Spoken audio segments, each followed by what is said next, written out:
Keluarnya Ya'juj dan Ma'juj pada akhir zaman merupakan salah satu tanda besar kiamat. Kemunculan mereka telah disebutkan dalam Al-Quran. Hingga apabila dibukakan tembok Ya'juj dan Ma'juj, dan mereka turun dengan cepat dari seluruh tempat yang tinggi. Dan telah dekatlah kedatangan janji yang benar, hari kebangkitan. Maka tiba-tiba terbelalaklah mata orang-orang kafir. Mereka berkata, "Aduhai, celakalah kami, sesungguhnya kami adalah dalam kelalaian tentang ini. Bahkan kami adalah orang-orang yang zalim." Allah memudahkan Zulkarnain, seorang raja yang saleh, untuk membangun sebuah dinding besar agar menjadi penghalang bagi Ya'juj dan Ma'juj yang telah merusak bumi dan mengganggu manusia. Apabila waktu yang telah ditentukan tiba dan kiamat sudah dekat, dinding tersebut akan terbuka. Ya'juj dan Ma'juj akan keluar dengan cepat dalam jumlah yang sangat banyak. Tidak ada seorang pun yang mampu menghadapi mereka.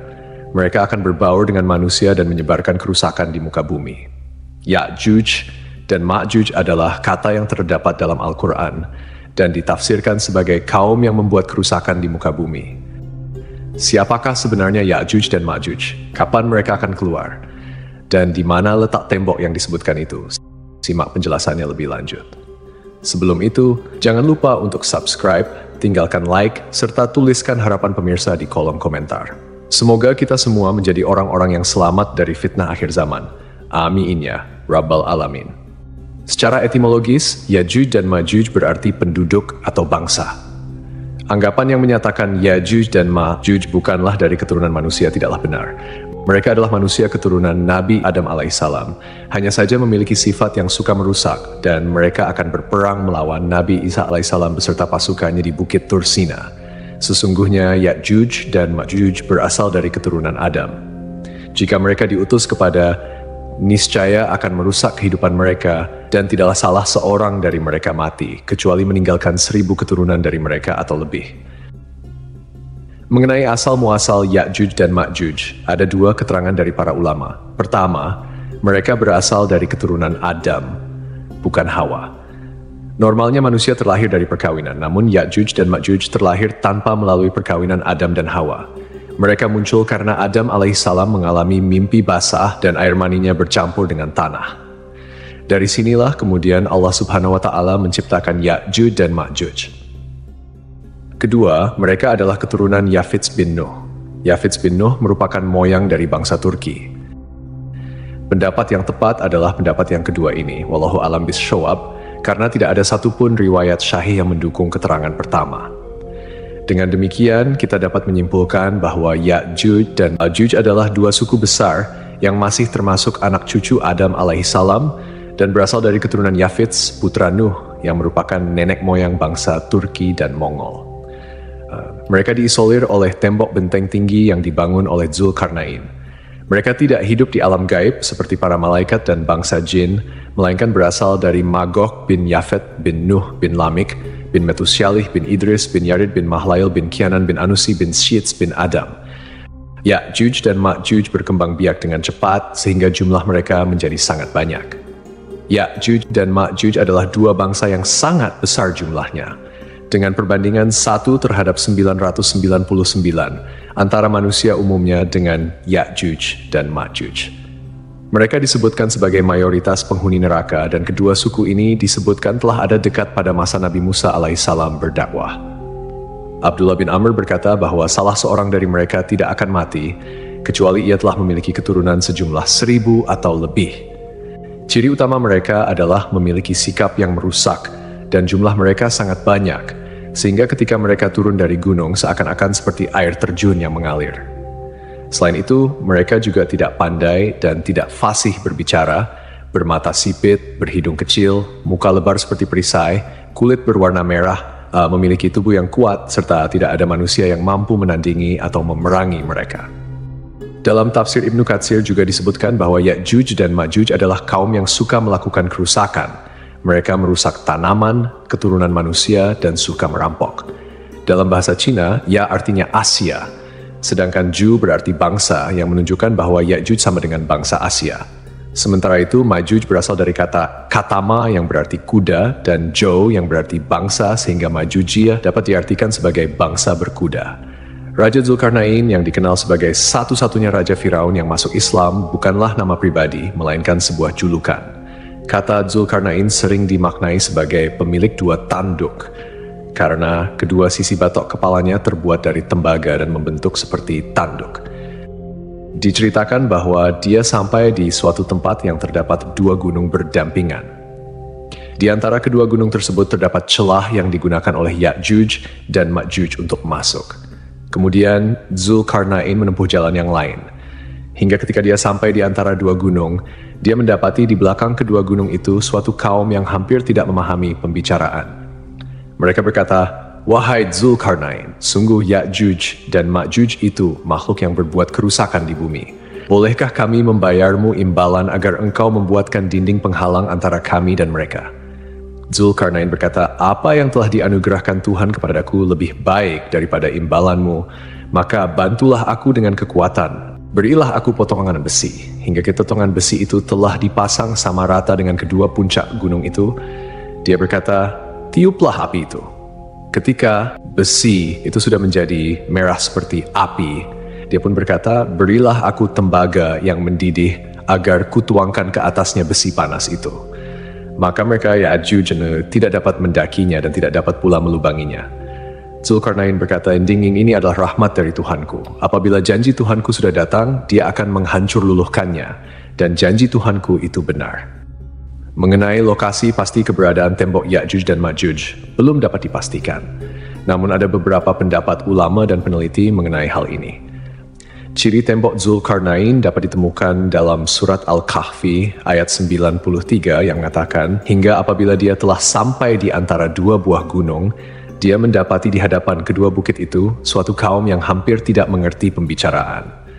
Dari surat Al-Kahfi, Allah Subhanahu wa Ta'ala memberikan petunjuk bahwa Ya'juj dan Ma'juj berada di antara dua gunung, dan kaum tersebut memiliki bahasa yang sukar dipahami. Menurut Imam Al-Qurtubi, lokasi mereka berada di kawasan berbukit di antara negara Armenia dan Azerbaijan. Hal ini juga disebutkan dalam sebuah riwayat yang diriwayatkan oleh Al-Bukhari bahwa seseorang pernah berkata kepada Nabi Muhammad SAW, "Aku pernah melihat dinding itu menyerupai selendang lurik." Nabi SAW pun jawab untuk membenarkan ciri-ciri dinding yang dilihat pria itu. "Engkau benar, sudah melihatnya." Ibnu Hajar menuturkan, hadis ini disampaikan oleh Ibnu Abi Umar melalui jalur riwayat Sa'id ibn Abi Arubah dari Qatadah, dari seorang penduduk Madinah yang pernah berkata kepada Nabi SAW, "Wahai Rasulullah, aku pernah melihat dinding penghalang Ya'juj dan Ma'juj." Nabi SAW lalu balik bertanya, "Bagaimana engkau melihatnya?" Pria itu menjawab, "Seperti selendang lurik yang bergaris-garis merah dan hitam." Nabi benarkan pernyataan pria itu. "Engkau benar sudah melihatnya." Menurut Profesor Dr. Shamdi bin Hamzah Abu Zaid, Ya'juj Ma'juj akan muncul di Asia. Hiao Enxiang, seorang pengembara Cina, pernah melewati pintu berlapis besi itu dalam perjalanannya ke India pada abad ke-7. Tidak jauh dari sana ada sebuah danau yang dinamakan Iskandarkul. Salam, salah seorang staf peneliti dari Kekhalifahan Abbasiyah yang dipimpin oleh Al-Zakbillah, juga menyatakan bahwa lokasi ini berada di Asia Tengah. Pada tahun 842 Masehi, Khalifah Abbasiyah Al-Watsikbillah bermimpi bahwa dinding pembatas yang mengurung kedua suku itu hancur. Karena mimpi itulah ia mengutus sebuah tim ekspedisi yang dipimpin oleh Salam untuk mengetahui keadaan dinding itu dan lokasinya. Al-Watsik menginstruksikan Salam untuk mencari tahu tentang tembok itu. Saat itu Salam ditemani 50 orang. Penelitian tersebut memakan biaya besar. Disebutkan dalam Nuzhat Al-Musitak, buku geografi karya Al-Idrisi, bahwa Al-Watsik mengeluarkan biaya 5.000 dinar untuk penelitian ini. Mereka masih mendapati gerbang di antara gunung selebar 137 meter, dan kolom besar di kiri kanan terbuat dari balok-balok besi yang dicor dengan cairan tembaga, tempat bergantung daun pintu raksasa. Kisah lain menyebutkan Salam melihat pegunungan yang terpisah oleh lembah. Luas lembah sekitar 150 meter, dan lembah ini tutup tembok berpintu besi sekitar 50 meter. Al-Idrisi juga menceritakan bahwa menurut cerita Salam, penduduk di sekitar pegunungan biasanya memukul kunci pintu besi 3 kali dalam sehari. Setelah itu, mereka menempelkan telinganya ke pintu untuk mendengarkan reaksi dari dalam pintu. Ternyata, mereka mendengar gema teriakan dari dalam.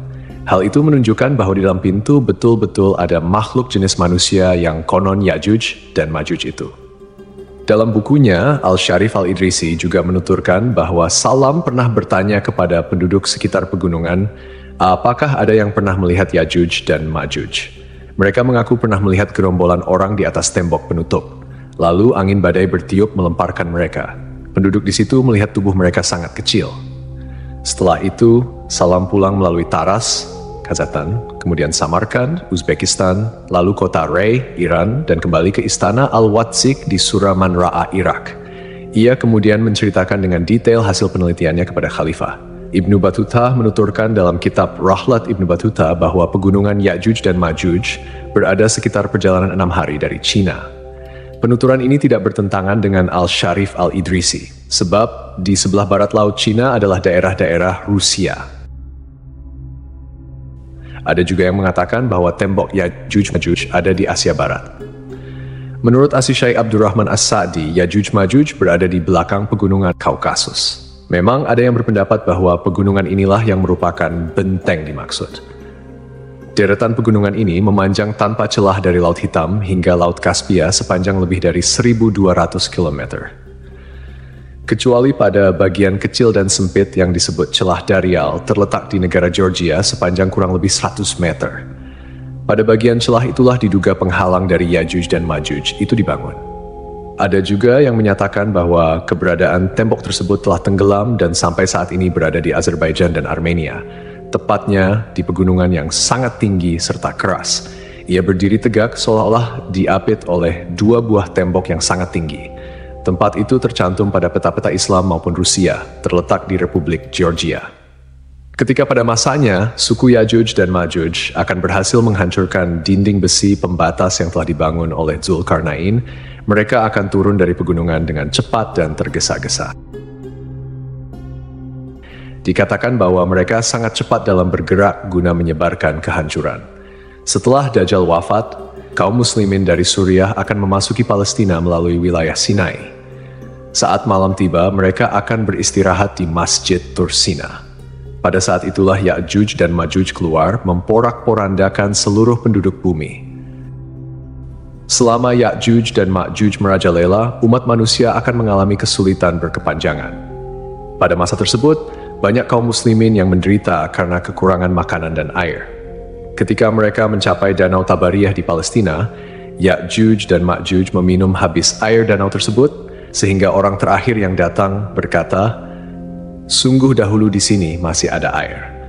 Dalam hadis riwayat An-Nawas bin Sam'an disebutkan bahwa Allah Subhanahu wa Ta'ala menginformasikan kepada Nabi Isa alaihissalam tentang kemunculan Ya'juj dan Ma'juj, yang tidak seorang pun mampu mengalahkan mereka.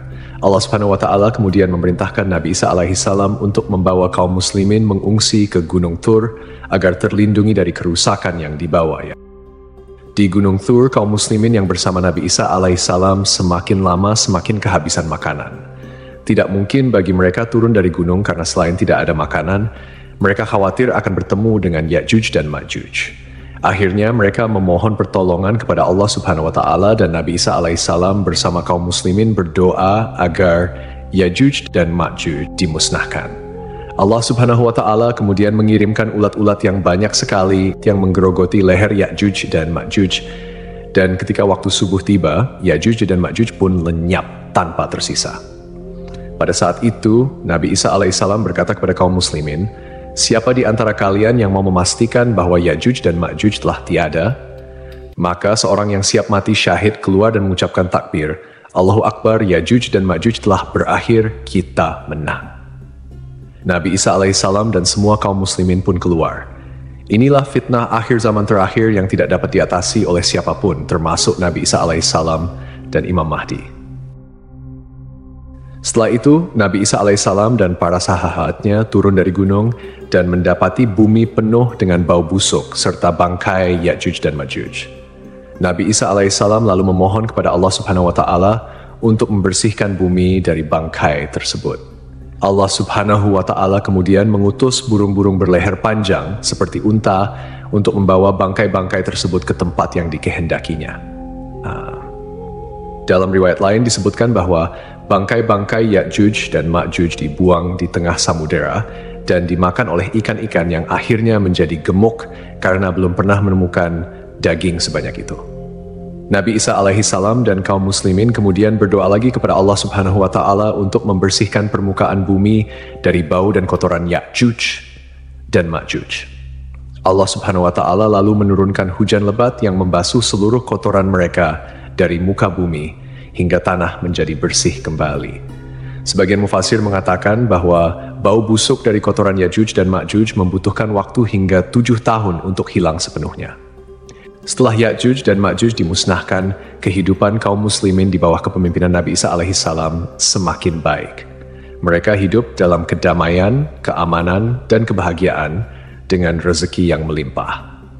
Allah Subhanahu wa Ta'ala memberkati mereka hingga seekor unta bunting cukup untuk mengenyangkan sekumpulan orang, dan bahkan satu buah kurma mampu mengenyangkan seseorang.